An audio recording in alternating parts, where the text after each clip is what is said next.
Assalamualaikum warahmatullahi wabarakatuh.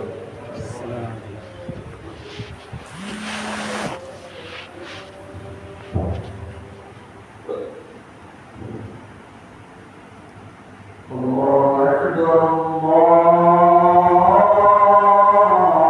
Akbar, Allahu Akbar, Allahu Akbar.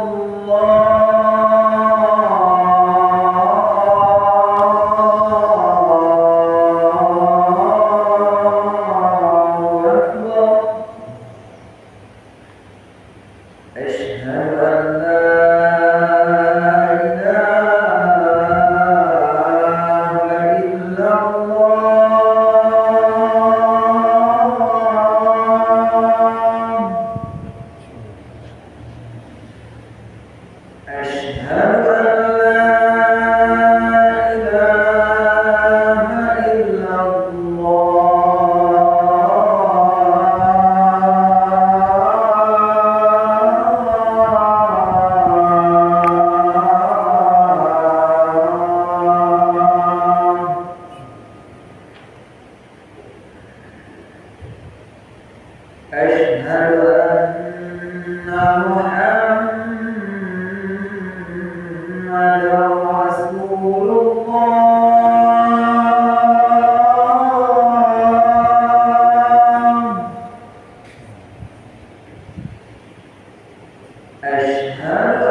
Alhamdulillahi Rabbil Alamin, wal aqibatu lil muttaqin, wala udwana illa 'alal zalimin. Asyhadu an la ilaha illallah wahdahu la syarika lah, wa asyhadu anna Muhammadan 'abduhu wa rasuluh. Ballagha ar-risalah wa adda al-amanah wa nasaha al-ummah wa jahada fillahi haqqa jihad حتى ترك أمته على المحجة البيضاء ليلها كنهارها حق تقاته ولا تموتن إلا وأنتم مسلمون يا أيها الناس اتقوا ربكم الذي خلقكم من نفس واحدة وخلق منها زوجها وبث منهما رجالا كثيرا ونساء واتقوا الله الذي تساءلون به والأرحام إن الله كان عليكم رقيبا يا أيها الذين آمنوا اتقوا الله وقولوا قولا سديدا يصلح لكم أعمالكم ويغفر لكم ذنوبكم ومن يطع الله ورسوله فقد فاز فوزا عظيما أما بعد فإن خير الكلام كلام الله وخير الهدى هدى محمد صلى الله عليه وسلم وشر الأمور محدثاتها فإن كل بدعة ضلالة. معاشر المسلمين jemaah salat Jumat rahimani wa rahimakumullah. Salah satu keadaan yang dialami oleh manusia yang seringkali dijadikan sebagai sarana bagi syaitan untuk menjerumuskan manusia dalam beraneka ragam keburukan, yaitu kondisi di saat manusia sedang marah. Ketika kita sedang marah, maka syaitan berusaha membujuk kita agar kita melampiaskan kemarahan kita tersebut. Karena ketika seseorang marah dan tidak mampu mengendalikan dirinya, maka beraneka ragam keburukan yang sangat disukai oleh syaitan akan terjadi. Dengan amarah, seseorang bisa menyakiti saudaranya. Disebabkan amarah, seseorang bisa memutuskan tali silaturahim. Disebabkan marah, seseorang bisa saling membunuh dengan orang-orang yang sangat dekat dengannya. Intinya bahwa banyak keburukan yang sangat mungkin terjadi ketika kita tidak mampu mengendalikan amarah kita. Itulah sebabnya ketika seorang sahabat datang kepada Nabi SAW meminta kepada beliau agar diberikan wasiat, agar diberikan nasihat, maka Nabi SAW mengatakan kepadanya, la taghdab, janganlah engkau melampiaskan amarahmu. Sahabat tersebut mengulang dan mengulang sampai 3 kali, meminta nasihat sebanyak 3 kali, dan Nabi tidak mengubah nasihatnya. Tetap beliau mengatakan la taghdab. Jemaah salat Jumat rahimani wa rahimakumullah, kalau kita memperhatikan pribadi daripada Nabi kita, Nabiullah Muhammad SAW, maka kita dapati beliau adalah figur yang sangat sempurna dalam perkara mengendalikan amarah. Suatu ketika Nabi SAW sedang bersama dengan beberapa orang sahabatnya di rumah salah seorang istrinya, yaitu Zainab.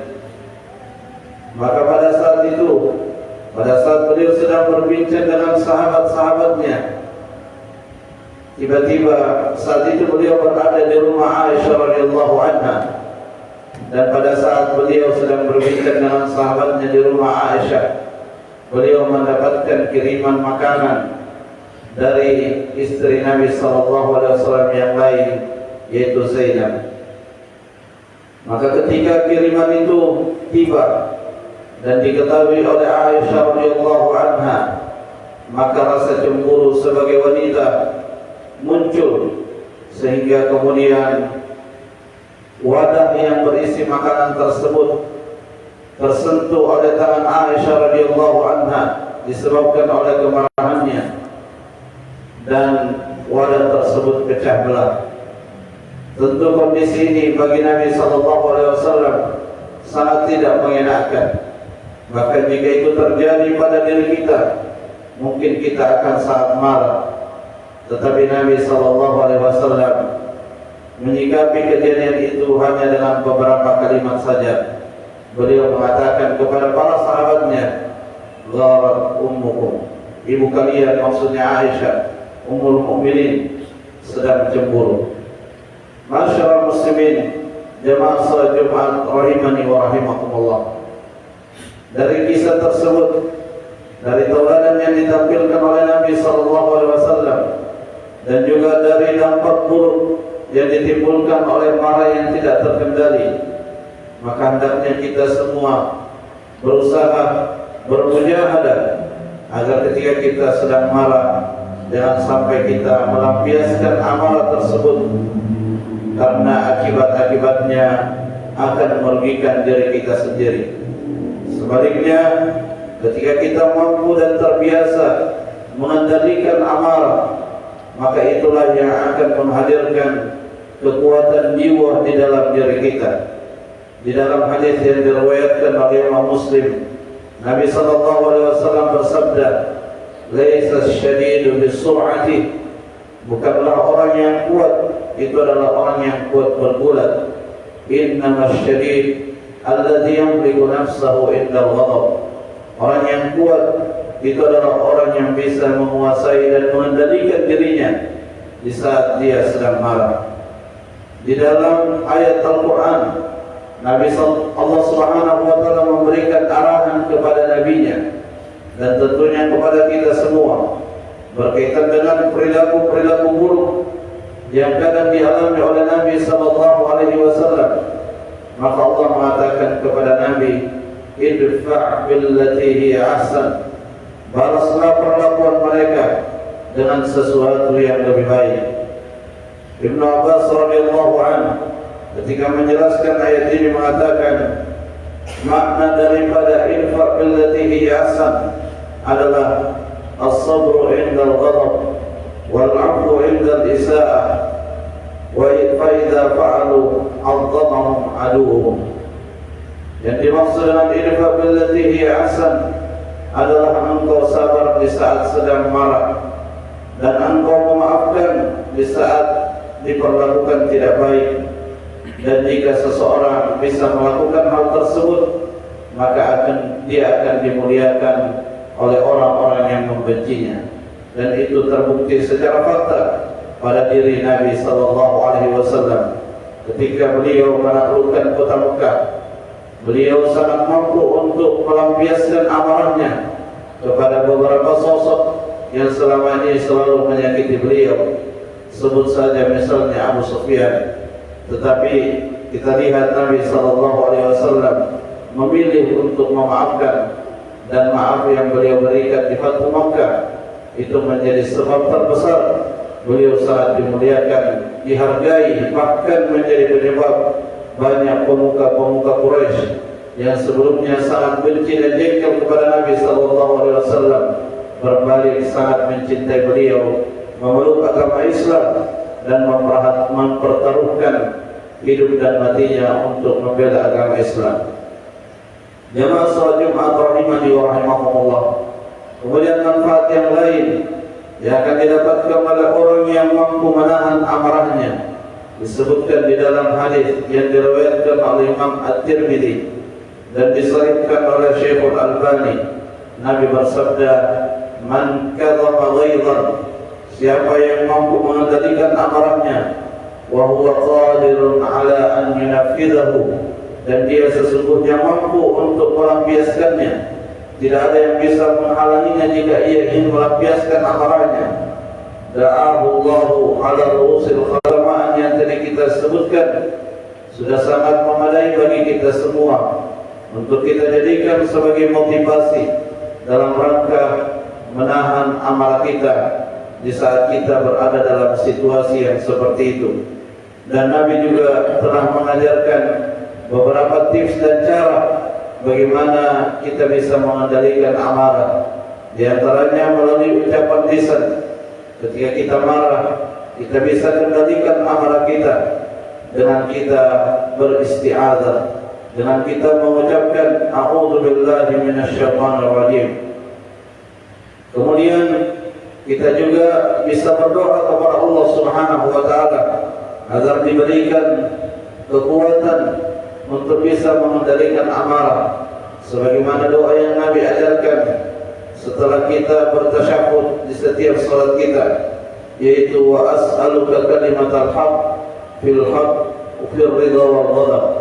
Dan aku meminta kepada Engkau ya Allah untuk bisa tetap mengucapkan kalimat-kalimat yang hak, baik saat saya senang, demikian pula saat kita sedang marah. Nabi SAW juga mengingatkan bahawa di antara yang menjadi faktor kita bisa mengendalikan amarah kita, yaitu dengan kita merubah posisi kita. Kita merubah posisi kita. Jika seseorang itu marah dalam keadaan berdiri, maka hendaklah ia duduk. Ketika ia marah dalam keadaan duduk, maka hendaklah ia berbaring. Sebaliknya, ketika kita tidak merubah posisi kepada yang diajarkan oleh Nabi, maka marah itu akan semakin menjadi-jadi. Ketika ia marah dalam keadaan duduk, lalu dia malah berdiri, maka biasanya marahnya akan semakin memuncak. Maka ingatlah arahan Nabi, ketika seseorang marah dalam keadaan berdiri, hendaknya ia duduk. Ketika ia marah dalam keadaan duduk, hendaknya ia berbaring.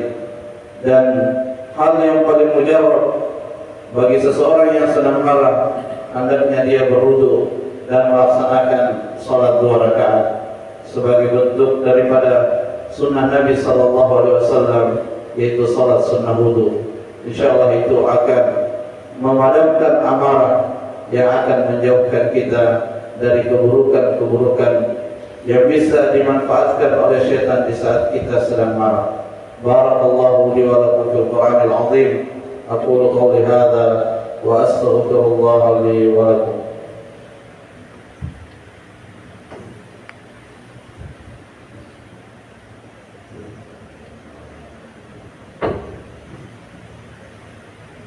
Alhamdulillahilladzi arsala rasulahu bil huda wa dinil haqq liyudhhirahu 'ala ad-dini kullih wa kafaa billahi shahida.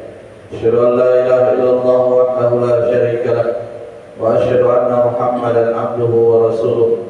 Allahumma shalli 'ala Muhammad wa 'ala alihi wa sahabatihi wa man sara 'ala nahjihi wa ihtada bi hadihi wa istanna bi sunnatihi ila yaumil qiyamah.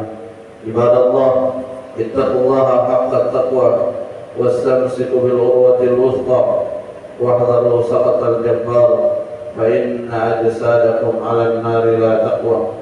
Bertakwalah kepada Allah dengan sebenar-benar ketakwaan dan berpegang teguhlah pada kalimat tauhid la ilaha illallah, dan berhati-hatilah dari kemurkaan Allah, karena sesungguhnya tubuh kita tidak sanggup menghadapi panasnya api neraka. Allahumma salli ala Muhammad wa ala ali Muhammad kama sallaita ala Ibrahim wa ala ali Ibrahim, wa barik ala Muhammad wa ala ali Muhammad kama barakta ala Ibrahim wa ala ali Ibrahim fil alamin innaka Hamidum Majid. Allahumma ighfir lil muslimin wal muslimat wal mu'minin wal mu'minat al ahya'i minhum wal amwat innaka sami'un qaribun mujibud da'wat ya qadil hajat. Allahumma izzil Islam wal muslimin wa adhil syirka wal musyrikin wa dammir a'da'aka a'da'ad-din. Allahumma ansur ikhwana al-muslimin al-madlumin al-mustad'afin fi Gaza, fi Palestin, wa fi Sudan, wa fi jami' buldan al-muslimin. Allahumma ati nufusana